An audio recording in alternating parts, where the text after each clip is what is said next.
Hello everyone, welcome to Wills IAS Academy. I hope आप बेहतर होंगे और आप अपनी प्रिपरेशंस को पेस दे रहे होंगे. रीजन बीइंग आपके प्रीलिम्स यूपीएससी और आपके हरियाणा दोनों का प्रीलिम्स हो चला है. मेंस के लिए डेट ऑलरेडी अनाउंस्ड है, तो आपके पास जो टाइम है वो बिल्कुल भी नहीं है. और कभी भी जो टारगेट बनाइए उसके ऊपर फुली डेडिकेशन के साथ अपने आप को कंसिस्टेंसी मेंटेन करते हुए फुली डिसिप्लिन के साथ जो आप टारगेट बनाते हैं उसके ऊपर लगिए. कभी उसे स्किप मत करिए. अगर आप ऐसा करेंगे तो आप चीजों को पा नहीं पाएंगे और हर बार जो आपकी प्रिपरेशन होगी वो वहीं रह जाएगी. हर बार वो जीरो से स्टार्ट होगी और अपने टारगेट तक नहीं पा पाएगी. तो इस फेज से बाहर निकलिए. हमारे पास ऑलमोस्ट फर्स्ट बैच जो है वो कंप्लीट हो चला है. सेकंड बैच के लिए जो एडमिशंस हैं वो ओपन है. हरियाणा के लिए स्पेशल बैच भी है हमारे पास, और दोनों ही एग्जाम के लिए यूपीएससी और आपके एससीएस के लिए प्रीलिम्स, मेंस और test series, answer writing, even आपके पर्सनालिटी टेस्ट से रिलेटेड जो एक्टिविटीज हैं वो भी हमारे पास अवेलेबल है. तो आप इंजॉय करिए और आप हमसे कांटेक्ट करिए हमारे लिंक पे या सीधे सिर्फ सर्च करिए विल्स आईएएस एकेडमी. आपको इजी गोइंग हमारी साइट मिल जाएगी, एक्सेस मिल जाएगा, और आप वहां से हमारे जो भी कांटेक्ट डिटेल है उसको उस पर कॉल करिए और आपकी जो भी रिक्वायरमेंट है. हमारे पास मंथली जो मैगजीन है वो ऑलमोस्ट हम जो उन बच्चों के लिए फ्री दे रहे हैं जो मेंस टारगेट कर रहे हैं. इवन हमने मेंस के लिए भी कुछ इस तरीके से कंटेंट डिजाइन कर रखा है कि आपको थोड़े समय में एक बेहतर कंटेंट मिलेगा जो आपके लिए श्योर शॉर्ट साबित होगा, एक तरीके से कहिए रामबाण साबित होगा. तो इस तरीके से हमने चीजों को डिजाइन कर रखा है. आप एक बार हमसे कांटेक्ट करिए और आप चीजों को फील करिए कि किस तरीके से हम और लोगों से काफी बेहतर है, हम प्रोडक्टिव हैं, हम रिजल्ट ओरिएंटेड हैं, और हम जो कह रहे हैं वो 100% कर रहे हैं. चलिए, ये तो बात हो गई हमारे कोर्स से रिलेटेड चीजों की, हमारे एकेडमिक से रिलेटेड चीजों की. अब हम वीकली करंट अफेयर सीरीज को स्टार्ट कर रहे हैं. इस बार हमने क्या करा है, जो पहले की तरह चीजें हैं कि हमने मोस्ट इंपॉर्टेंट टॉपिक को केवल ऐड करा है. आप बहुत ज्यादा कंटेंट हमारे पे नहीं पाएंगे, लेकिन जो कंटेंट पाएंगे ये श्योर है कि आपके मेंस में भी काम आएगा, आपके इंटरव्यू में भी काम आएगा, और जो प्रीलिम्स की प्रिपरेशन कर रहे हैं उनके भी काम आएगा. इस तरीके से हमने पूरे कंटेंट को डिजाइन किया हुआ है. इवन किस तरीके से आप इस टॉपिक को अपने एसे में भी यूज कर सकते हैं, या इंटरडिसिप्लिनरी अप्रोच डेवलप करते हुए एक टॉपिक को कई सब्जेक्ट में जैसे आप किस तरीके से जीएस पेपर्स में आप यूज करेंगे, वो भी हम आपको इसमें चीजों को बताएंगे. वो डायमेंशंस, वो एरियाज, वो फैक्ट्स, वो स्ट्रेटजी, वो सब कुछ हम आपको इस लेक्चर में डिलीवर करेंगे. और ये कंटिन्यू रहने वाला है. हो सकता है कि वीडियो थोड़ा छोटा बन जाए, थोड़ा बड़ा बन जाए, लेकिन हर वीडियो में आपको इस तरीके की यूजफुल चीजें डेफिनेटली मिलेंगी ही मिलेंगी. तो ये जो वीक है 21 से 27 अगस्त का, इसमें हमने 3 टॉपिक्स को कवर करा है. और चलिए स्टार्ट करते हैं.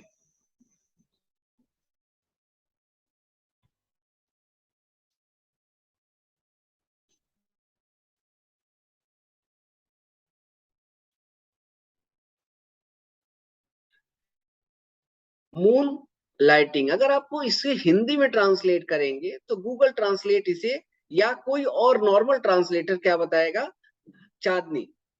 जी नहीं, ये एक कॉन्सेप्चुअल टॉपिक है, और ये रिसेंटली ट्रेंड में इसलिए रहा कि इसने इंडियन इकोनॉमी में, इवन अल्दो ये समझ लीजिए कि वर्ल्ड इकोनॉमी में एक नई डिबेट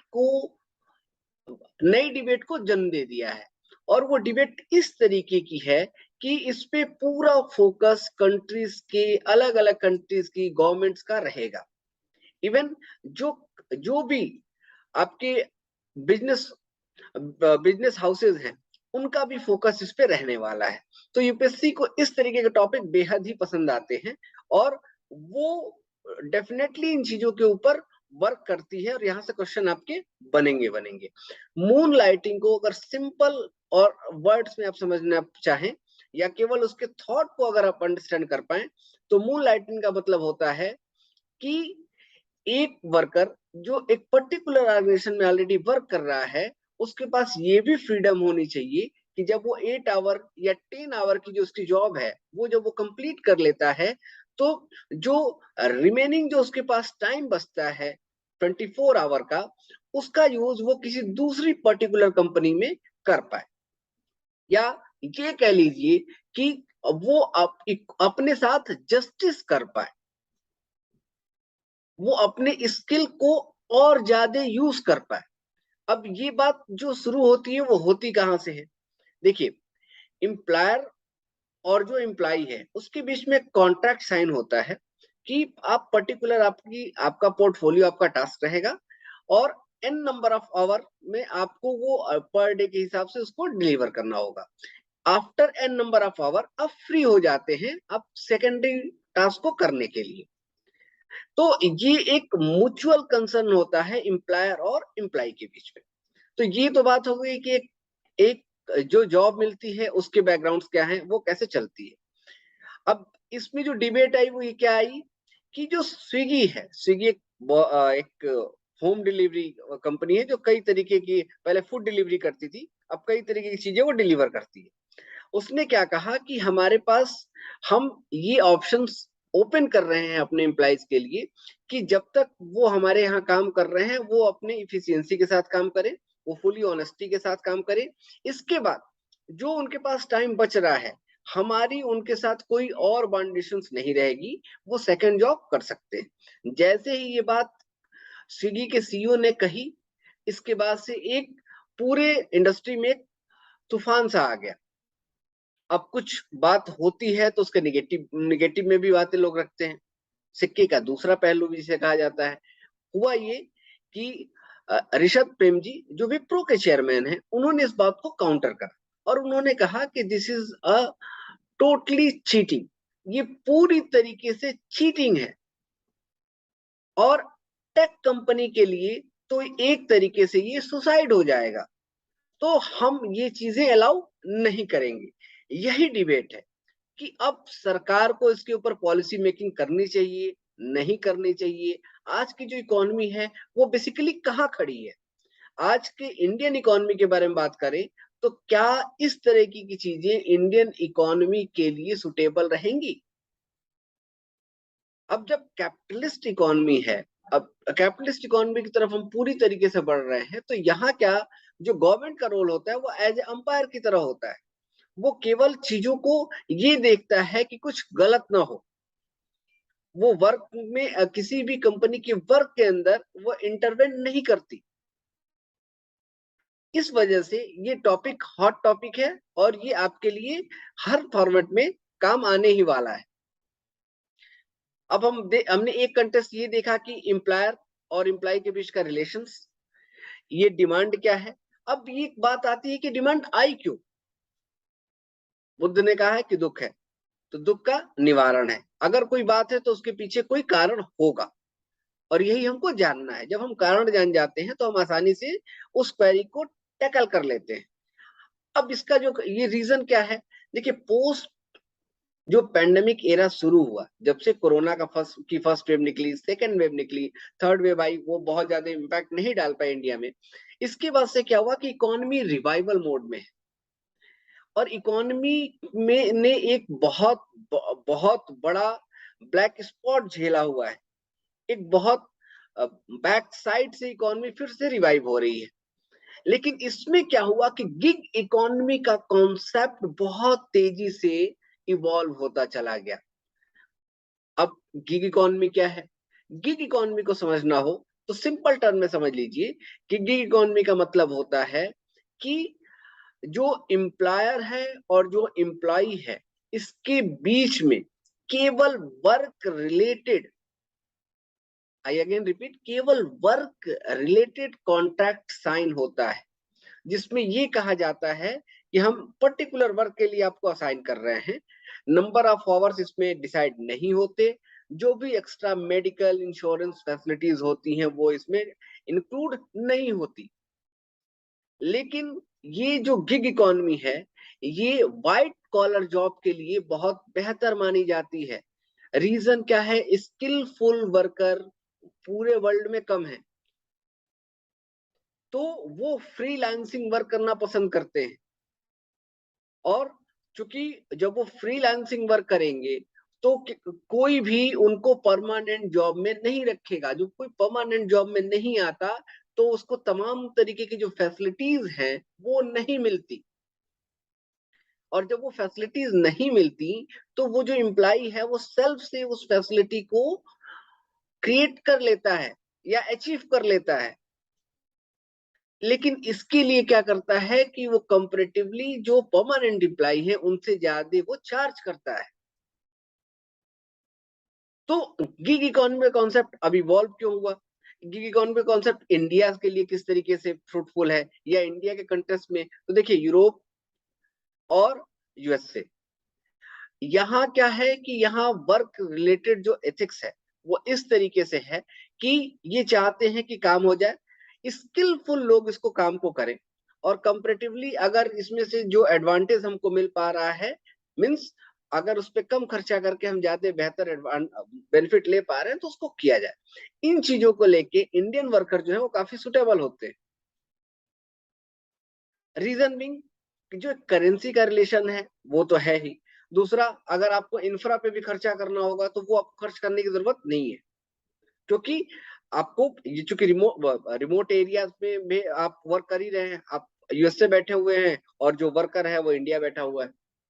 तो गिग इकोनॉमी इस तरीके से इवॉल्व होती चली गई, बढ़ती चली गई। इंडिया में ट्रेंड काफी है। स्विगी ने इस चीज को समझा और स्विगी ने इस चीज को अलाउ कर दिया। एक बात। दूसरा ये है कि देखिए इन्फ्लेशन किस तरीके से हाइक हो रहा है। अब इस इन्फ्लेशन को कंट्रोल करने के लिए जो आपके पास एम्प्लॉय है वो तब तक सेटिस्फाई होकर काम करेगा जब तक उसकी बेसिक नेसेसिटीज की चीजें, जो क्वालिटी ऑफ लाइफ है, वो मेंटेन कर पाए। जब इन्फ्लेशन बढ़ेगा तो सैलरी भी हाइक करनी पड़ेगी।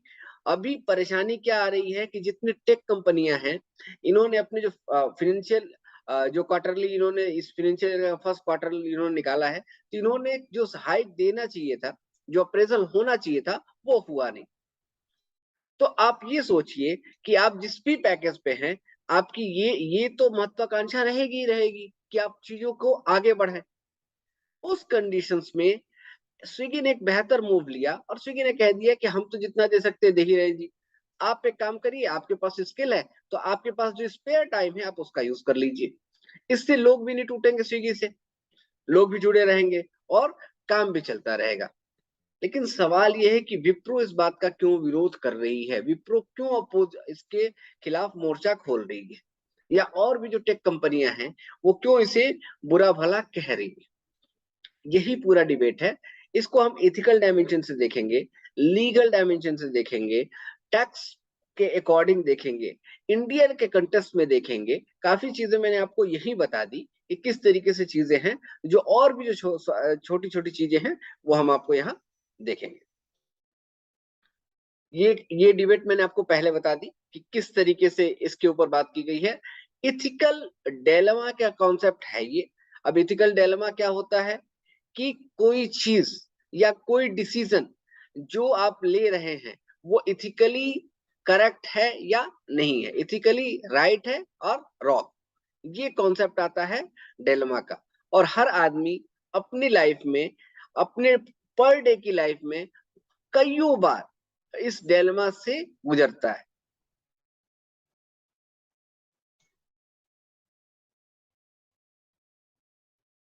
क्योंकि एक डिबेट ये है कि ये डिबेट तो अभी है, न्यू है, लेकिन ये जो कॉन्सेप्ट है ये न्यू नहीं है। अब ये न्यू क्यों नहीं है, थोड़ा सा इसको जान लीजिए।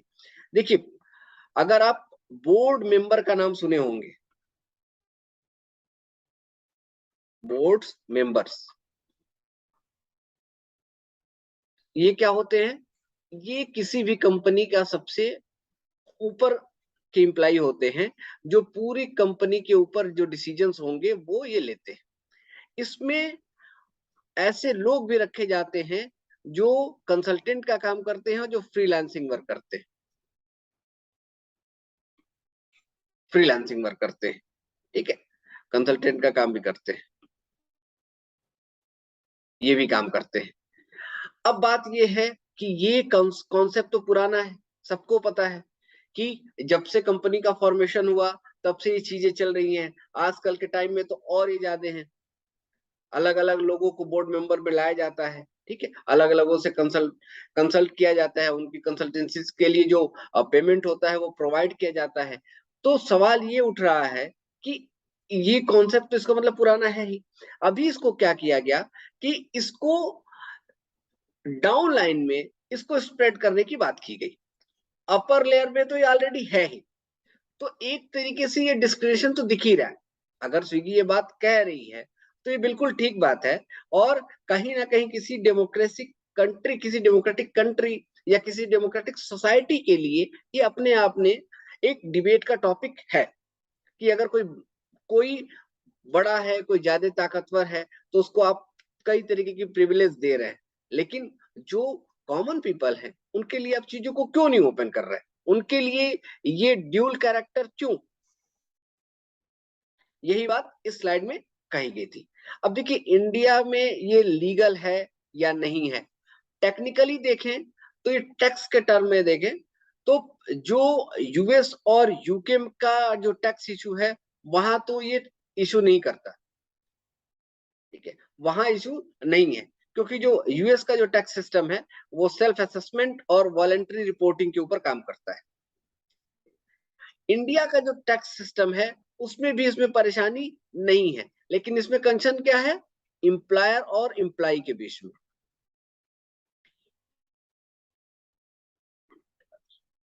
और एम्प्लॉय के बीच में वो किस चीज को अलाउ कर रहे हैं, ये एक बहुत बड़ा क्वेश्चन खड़ा हो जा रहा है। और इसी वजह से ये कॉन्फिडेंट जो इंफॉर्मेशन है, जो कॉन्फिडेंटियलिटी है, इसका वायलेशन कर रहा है, इस बात को रेज किया जा रहा है। अब चूंकि इंडिया की कुछ एक फर्म है जो ऑलरेडी अपने एम्प्लॉय के साथ जो कॉन्ट्रैक्ट करती हैं उसमें वो सिंगल एम्प्लॉयमेंट की सिचुएशंस को ही स्ट्रिक्ट करती हैं, जैसे फैक्ट्री एक्ट है, तो ये ड्यूल एम्प्लॉयमेंट को प्रोहिबिटेड करता है। इस तरीके से कुछ एक आईटी फर्म भी हैं जो इसको प्रोहिबिटेड करती हैं, कुछ इसको एग्जेम्प्टेड करती हैं। तो ये अब लीगल तरीके से देखा जाए तो गवर्नमेंट के अकॉर्डिंग बाइंडिंग नहीं है। गवर्नमेंट के अकॉर्डिंग अगर कुछ एक एरियाज हैं जहां ये बॉन्डेड है, लेकिन और जगह ये पूरी तरीके से डिपेंड करेगा कि जो एम्प्लॉयर है वो क्या सोच रहा है। तो अगर इंडिया के कंटेक्स्ट में बात करें तो ये चीजें टैक्स से रिलेटेड चीजें हैं, तो इंडिया में ये चीजें अलाउ है, इंडिया में इस तरीके की कोई परेशानी नहीं आ रही। एक डिबेट बहुत शानदार ये भी है कि जो कार्ल मार्क्स हैं वो अगर होते तो कैसा सोचते, तो डेफिनेटली वो बहुत खुश होते, क्योंकि उनका ऑलरेडी कहना ही था कि जो सोसाइटी है ये कहीं ना कहीं डिस्क्रिमिनेशन इसके साथ होता है, जो लेबर्स होते हैं इनके साथ डिस्क्रिमिनेशन होता है, वो कैपिटलिस्ट इकोनॉमी के सीधे अगेंस्ट थे। तो वो उन्होंने जो दास कैपिटल का जो में जो बातें कही, जो उनकी बुक है उसमें चीजें लिखी, उसका एक मॉडर्न जो वर्जन है वो जो जो है वो पोस्ट पैंडेमिक वर्ल्ड में देखने को मिल रहा है, और वह है व्हाइट कॉलर वर्कर जो है इनके फ्रीडम से रिलेटेड जो बातें हैं इसके ऊपर क्वेश्चंस किया जा रहा है। यही बात ये एक तरीके की अपने आप में डिबेट है, हो सकता है क्वेश्चन यहाँ से पूछा जाए या इससे रिलेट आपको किया जाए। अब जो मोरल ग्राउंड्स हैं या जो बेसिक क्वेश्चन क्रिएट हो रहे हैं वो क्या है कि भाई कोई कंपनी 24 घंटे तो आपको काम पे नहीं रखती, बिल्कुल ठीक बात, एक लॉजिक मैंने आपको पहले एम्प्लॉयर एम्प्लॉय के बीच के कॉन्ट्रैक्ट के बारे में बता दिया था। दूसरा कि अगर कोई एम्प्लॉय अगर कोई ऐसी एक्टिविटी नहीं कर रहा, ठीक है, जो चीटेड हो, तो फिर वो किस तरीके से आप उसको कहेंगे कि वो एक्स्ट्रा पैसा अगर वो अर्न कर रहा है तो वो आपके साथ धोखाधड़ी कर रहा है, ये भी बात ठीक है। लेकिन एक ये बात इसमें ये भी है कि अगर वही एम्प्लॉय आपकी जो जिस कंपनी से कंपटीशन है, ठीक है, जो आपका कंपटीटर कंपनी है, अगर उसमें जाके काम करे तो ये इस तरीके के क्वेश्चंस हैं जिसके आंसर्स हमको चाहिए, जहां डिबेट आज खड़ी है।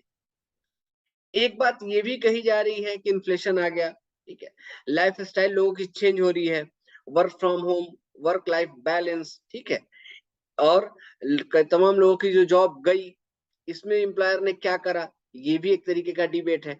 तो इन चीजों को देखते हुए हमको ये समझने की आवश्यकता है कि जो ह्यूमन रिसोर्स है, केवल उसको इस डिबेट तक न रखा जाए, इस डिबेट से आगे लाया जाए और उसको देखा जाए कि जो एचआर इश्यूज हैं, ठीक है, जो लीगल, इकोनॉमिक, इथिकल और ह्यूमन राइट के जो एंगल्स हैं, वो कैसे इसमें काम करते हैं।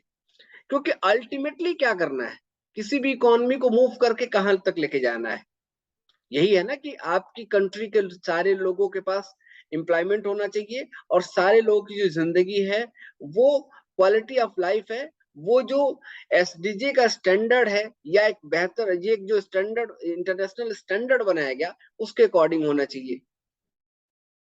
तो उसके लिए इस डिबेट से आगे बढ़ के इन ग्राउंड्स पे आपको सोचने की जरूरत है, जो लीगल, इकोनॉमिकल, इथिकल और ह्यूमन राइट से रिलेटेड।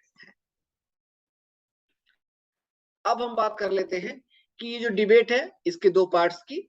पहला है कि फॉर मूनलाइटिंग और दूसरा है इसके अगेंस्ट में। अब ये कह रहा है कि फॉर साइड प्रोजेक्ट के लिए डेफिनेटली बेहतर है, कई ऐसे काम है जो साइड प्रोजेक्ट में आप कर सकते हैं और उससे उनकी दिक्कत नहीं होती। कोडिंग का ही काम है, आईटी फॉर्म में कोडिंग का वर्क है, ठीक है, या और भी तरीके की स्किल डेवलपमेंट से रिलेटेड एक्टिविटीज का काम है, कंसल्टेंट का काम है, तो ये तो आप कर ही सकते हैं, इसके लिए आपको परेशानी नहीं है। या अगर कोई मान लीजिए डिलीवरी बॉय ही है, अगर उसने 8 घंटे की जॉब करी, अगर उसके पास एनर्जी बच रही है तो दूसरा काम भी कर सकता है, या दूसरी जगह भी दूसरी फर्म में जाके कर सकता है, उसके पास जो एक्स्ट्रा इनकम आ जाए वो भी हो सकता है। Gaining extra profit, definitely extra profit भी यहाँ से चीजें आएंगी। दूसरी चीज, ये तो पर्सनल चॉइस है ना, आर्टिकल 21 इंडिया का है ही, तो ये तो कह ही रहा है कि इसकी पर्सनल चॉइस है, आप किसी चीज को बॉन्डेड कैसे करेंगे। तो ये एक कंफ्लिक्ट यहाँ है, लेकिन ये मून लाइटिंग को ये सपोर्ट करता है। और दूसरा है कि जो बिल्ड्स अ गुड प्रोफाइल, कई ऐसी यूनिवर्सिटीज हैं जो एक्स्ट्रा क्लासेस प्रोवाइड कर रही हैं, एक्स्ट्रा सर्टिफिकेशंस प्रोवाइड कर रही हैं। इवन इंडियन यूनिवर्सिटी हैं जो वर्ल्ड लेवल की, वर्ल्ड में जाके अलग अलग एरियाज में, अलग अलग कंट्री में अपने कोर्सेज बेच रही हैं। वर्ल्ड की जो यूनिवर्सिटी है वो इंडिया में आके एक्स्ट्रा टाइम के लिए कोर्सेज बेच रही हैं। तो फिर कैसे इसको हम गलत जस्टिफाई करेंगे। अगर हम इसके अगेंस्ट के बारे में बात करें तो एम्प्लॉयर का इंटरेस्ट मैंने आपको बता दिया कि भाई वो आपके कंपटीटर के पास चला जाए, या कोई आपके कॉन्फिडेंशियल इंफॉर्मेशन, सेम कोडिंग यहाँ हो रही हो और सेम कोडिंग यहाँ चली जाए, फिर आप क्या करेंगे। ये legal but may not be ethical का कॉन्सेप्ट है। और जो है मून लाइटिंग, ये टर्न होके चली जाएगी डे लाइटिंग में। ये इनका डर एक ये भी है कि अभी थोड़ी थोड़ी चीजें हो रही हैं, बाद में पता लगेगा कि फुल फ्रेश तरीके से जो एम्प्लॉय है वो डोमिनेट करना शुरू करेगा। एक कंसल्ट इनका ये भी है। वैसे ये सारे हाइपो, मतलब ये इस तरीके के जो कंसल्ट होंगे, ये क्या होंगे कि हाइपोथेटिकल होते हैं। ऐसा नहीं होगा कि रातों रात दुनिया बदल जाएगी या रातों रात ह्यूमन रेस जो है वो खत्म हो जाएगी, ऐसा नहीं होता। फियर ऑफ लीकेज मैंने आपको ऑलरेडी डिस्कस किया, आपकी जो कॉन्फिडेंशियल चीजें हैं उसके लीक होने का इशू है, वो कैसे हम टैकल करेंगे। क्या हमारे पास कोई ऐसा मैकेनिज्म है कि हम उस चीज को टैकल कर पाए, या कोई हमारे पास ऐसा सर्विलांस है कि हम इस चीज को कर पाए, ठीक है। और ऊपर से अगर एक बात ये भी है, अगर मून लाइटिंग क्लॉज अगर डाला गया हो तो, अब मून लाइटिंग चूंकि इतना वाइड हो गया कि सारी कंपनी अवेयर हो जाएंगी और वो इस चीज को रखना शुरू कर देंगी, तो फिर एक टफ सिचुएशंस क्रिएट हो जानी है। इसी तरीके की सिचुएशंस को निपटने के लिए जो गवर्नमेंट का जो रोल है वो हमेशा इंपॉर्टेंट रहता है। इसलिए गवर्नमेंट हमेशा रिलीवेंट बनी रहेगी। क्लियर। अब अगर कंक्लूजन के बारे में बात करें तो देखिए, कह रहा है कि इसको, ये जो चॉइस है ये रखनी चाहिए, जब तक कि जो उसका जो एफिशिएंसी और इंटीग्रिटी है एम्प्लॉयज की प्राइमरी वर्क से रिलेटेड, उसके ऊपर कोई वो अफेक्ट ना डाले, तब तक हमें कोई परेशानी नहीं है। सिंपल, अगर कोई 8 घंटे आपके यहाँ काम करके आपने जो टारगेट दिया वो अचीव कर ले रहा है, तो बट ऑब्वियस है उसे दूसरे काम में भी हमें कोई परेशानी नहीं है, क्योंकि जितना आपने किया, जितना आप पेमेंट कर रहे हो उतना तो कर ही रहा है। तो फिर ये एक तरीके से मोनोपोली वाली बात आती है। यही इस डिबेट का मेन कंक्लूजन है कि कभी भी मोनोपोली मार्केट नहीं चलनी चाहिए। इसके लिए इंडिया में CCI, competition commission of India है, जो 2003 में बनाया गया, अभी उसमें अमेंड भी किया गया, उसके हाथ और खोले गए कि आप मोनोपोली कैसे चला सकते हैं। अगर आप मोनोपोली चलाएंगे तो पूरे मार्केट को आप अपने अकॉर्डिंग मूव करेंगे, और जब आप अपने अकॉर्डिंग मूव करेंगे तो क्या होगा कि एक तरीके से पूरी जो मार्केट है वो आपके अंडर में चली जाएगी। तो जो कंज्यूमर का जो बेनिफिट है वो कहीं ना कहीं सेव नहीं होगा। अगर इस चीज को समझने में आपको दिक्कत है तो आप सिंपल एग्जांपल उठा के देख लीजिए। ईस्ट इंडिया कंपनी इंडिया आती है,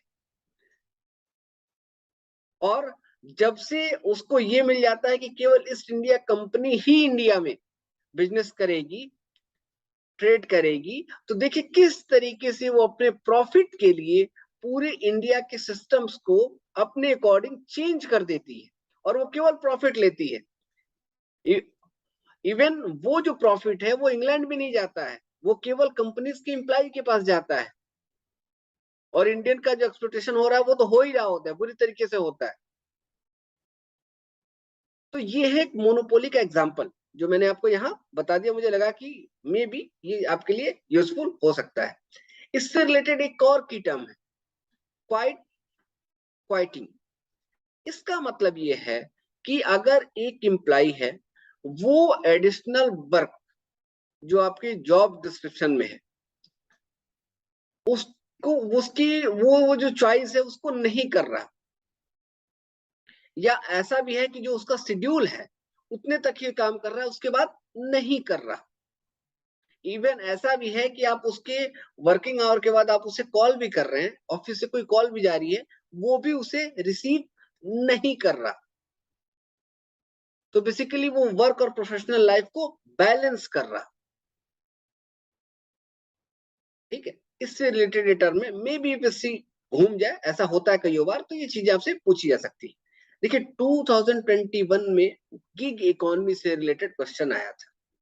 examine the role of the gig economy in the process of the empowerment of women in India. मैं चाहूंगा कि इस क्वेश्चन को आप राइट डाउन करें और डिस्क्रिप्शन में अपने व्यूज डालें, हम उस पर कमेंट करेंगे। हम आपको बताएंगे कि क्वेश्चन कैसे राइट डाउन होगा, और इसमें क्या क्या, इसका इंट्रो क्या होगा, इसकी बॉडी क्या होगी, और इसका कंक्लूजन क्या होगा। आई होप आपको अब तक ये सारी चीजें क्लियर हुई होंगी। अब हम बढ़ते हैं नेक्स्ट टॉपिक की तरफ। ये है पुट्टुस्वामी केस। पुट्टुस्वामी बेसिकली एक जज है, और वो रिटायर्ड जज है, उनसे रिलेटेड एक केस है। और इसमें जो 9 जजेस की बेंच ने, जिसमें जो यूनियन गवर्नमेंट है, जो सेंट्रल गवर्नमेंट है वो अगेंस्ट में थी, एक्स एक्स सेकंड पार्टी थी, उसके खिला उसके उसको लेके एक बात कही, और राइट्स को लेके इसमें बात की गई। अब मैं आपको यहाँ राइट्स नहीं बताऊंगा कि राइट्स क्या होते हैं। इसमें मेनली ये बात कही गई थी कि जो आपकी जो आर्टिकल 21 है, आर्टिकल 21 केवल एक डायमेंशंस को कवर नहीं करता। राइट टू लाइफ जो है वो केवल एक चीज को कवर नहीं करता, और ये डायनेमिक है, ये टाइम टू टाइम चेंज होगा। तो जब ये चेंज होगा, ये डायनेमिक है, तो इसमें कई तरीके के राइट्स ऑटोमेटिक इंक्लूड होंगे, और इसको लेके गवर्नमेंट को हमेशा प्रिपेयर रहना चाहिए। जिसमें इन्होंने राइट टू प्राइवेसी को ऐड करा और उन्होंने कहा कि राइट टू लाइफ का एक पार्ट है। हाँ, एब्सोल्यूट राइट का जो कॉन्सेप्ट है ये सेकेंडरी चीज है, लेकिन right to life, right to life के अंदर राइट टू प्राइवेसी होनी चाहिए। अब ये कंटेस्ट क्या है, अगर आप इसको देखें, आज आप देखिए, आप बैठे हुए हैं और आपके पास फेक कॉल आनी शुरू हो जाती है। आपसे कोई आपकी बैंक डिटेल के बारे में बता रहा होता है, कोई आपकी कार्ड डिटेल्स के बारे में बता रहा होता है, कोई आपके आधार कार्ड रिलेटेड इंफॉर्मेशन दे रहा होता है, कोई आपको ये बताता है कि आपकी लॉटरी लग गई, कोई आपको ये बताता है कि फ्री में हम आपको ये देंगे, फ्री में घर देंगे, फ्री में आपको ये सामान मिलेगा, पर्टिकुलर अमाउंट इस उसमें ट्रांसफर कर दो। तो आखिर आपकी की जो पर्सनल चीजें हैं, आपकी जो पर्सनल प्राइवेसी है, ये कहीं ना कहीं ब्रिज तो हो रही है ना। इसी से रिलेटेड ये टॉपिक है, बहुत छोटा टॉपिक है, लेकिन कई तरीके की बातें इसमें बताई गई है। अब प्रॉब्लम क्या है इस टॉपिक से रिलेटेड, ये बातें इसमें बताई गई हैं कि हो ये रहा है कि आपकी जो पर्सनल या जो सेंसिबल जो इंफॉर्मेशन हैं, वो क्या हो रही है कि वो कहीं ना कहीं से या तो उसको मार्केट में बेच दिया जा रहा है, या उसको हैक करके या थेफ्ट के द्वारा कहीं ना कहीं वो मार्केट में चली जा रही है, वो ऐसे लोगों के पास चली जा रही है। और ये जो इंफॉर्मेशन है, ये इंडिया में भी हो सकती है, इंडिया के बाहर भी जा सकती है। ये जो इंफॉर्मेशन है, कई लोग डेटा का की ट्रेडिंग कर रहे हैं। अब ये कई तरह की कंपनियां हैं जो आपसे आपके डेटा की ट्रेडिंग कर रही हैं, और ये एक तरीके से इन्होंने बिजनेस के लिए, आप कोई भी बिजनेस करने आ रहा है तो उसे डेटा चाहिए, वो डेटा परचेज कर लेता है मार्केट से, ऑफिस से मिल जाता है, रेस्टोरेंट से मिल जाता है, मॉल से मिल जाता है, ऑनलाइन साइट से मिल जाता है, तमाम तरीके के सर्वे पता कराए जाते हैं जिससे डेटा आ जाता है।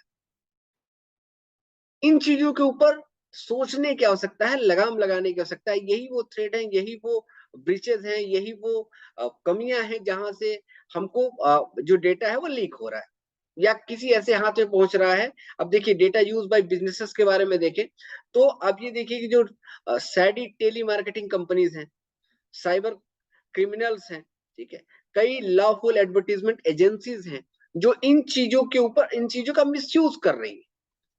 इसलिए ये कंटेस्ट है।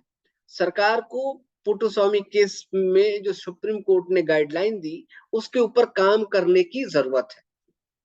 इंडिया में साइबर क्राइम से रिलेटेड चीजों के लिए जो सर्न है, ये है सर्न इन, काम करती है। और भी कई तरीके के साइबर क्राइम से रिलेटेड जो एक्टिविटीज हैं वो की जाती हैं। लेकिन मेनली क्या है इसमें, इन सारी चीजों के बाद ये बहुत वाइड एंगल पे चीजों को कवर नहीं करती। दूसरा, भारत का जो रेड्रेसल मैकेनिज्म है साइबर क्राइम को एड्रेस करने का, वो बहुत शानदार नहीं है। रूरल्स एरिया में अगर आपके साथ कोई ऐसी घटना घट जाए तो आप कुछ नहीं कर सकते, क्योंकि जो ट्रेडिशनल पुलिस है वो इस चीज को बहुत ज्यादा सीरियस तरीके से देखती ही नहीं। और पूरे भारत में अभी भी साइबर जो पुलिसिंग है वो बहुत अच्छे तरीके, वो उसकी रिच नहीं है। तो ये वो ग्राउंड है जहां पुट्टुस्वामी केस की रिक्वायरमेंट है। यूपीएससी पूछ सकती है या आपके स्टेट में भी ये क्वेश्चन पूछा जा सकता है, और इससे रिलेटेड इशू आपको आने चाहिए।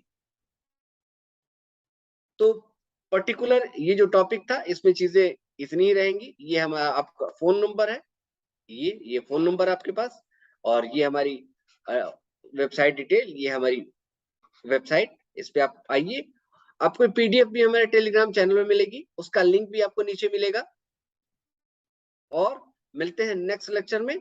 जो भी आपकी क्वेरीज हो, जो भी आपके इश्यूज हो, आप बेहिचक, फील फ्री, एनी टाइम आप केवल हमको क्वेश्चन कर दीजिए, हम आपसे ऑटोमेटिकली कांटेक्ट कर लेंगे। और एंजॉय करिए, एक श्योर शॉट की तैयारी करिए, वन टाइम में अपने टारगेट को अचीव करने का मादा रखिए।